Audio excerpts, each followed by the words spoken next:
අපේ ජීවිතය ගලාගෙන යද්දී මොනතරම් දේවල් වෙනස් වුණත් හැමදාටම නොවෙනස් වන එක දෙයක් තියෙනවා. ඒ තමයි අම්මගේ ආදරේ. ඒ වගේ අම්මගේ ආදරේ අදටත් වෙනස් වෙලා නැහැ කියලා ඔයාට ගොඩක්ම දැනුණ මොහොතක් මතකද? පොඩි කාලේ ඉඳන් ඇත්තම කිව්වොත් මම ගේම්ස් ප්ලේ කරනවා. ඉතින් මට ස්පෙෂල් මෙමරි එකක් වශයෙන් ඇත්තම කිව්වොත් තියෙන්නේ අපේ අම්මා මට තේක ගෙනල්ලා දෙන එක. ඉතින් මේකට වෙලාවක් කලාවක් නැහැ. ඒකට උදේ වෙන්න පුළුවන්, හවස වෙන්න පුළුවන්, උදේ පාන්දර 2-3 කියලා. ඉතින් යාට මම ඇහැරලා ඉන්නවනම් පළවෙනිටම කරන දේ මගෙන් තේකක් ඕනද කියලා අහලා තේකක් හදලා ගෙනල්ලා දෙන්න එක.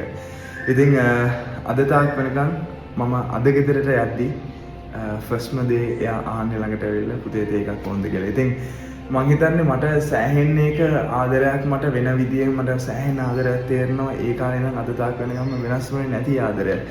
ඉතින් ඒ වගේම ගයිස් මේන්ලි කියන්න ඕන දෙයක් තමයි වචනෙන්වත් ඔයගොල්ලන්ට කියාගන්න බැරි නම් ඇක්ෂන් එකකින්වත් පෙන්නන්න නැත්නම් ඇක්ෂන් එකකින්වත් කියාගන්න බැරි නම් ඇක්ෂන් එකකින්වත් පෙන්නගන්න බැරි නම් වචනකින් හරි අනිවාර්යෙන් කියන්න. ඉතින් තමන්ගේ අම්මලගේ මදර්ස් ඩේ එකට අනිවාර්යෙන්ම මොන හරි දෙයක් කරන්න. අනිවාර්යෙන් සතුටින් තියන්න. ඒ වගේම ආදරය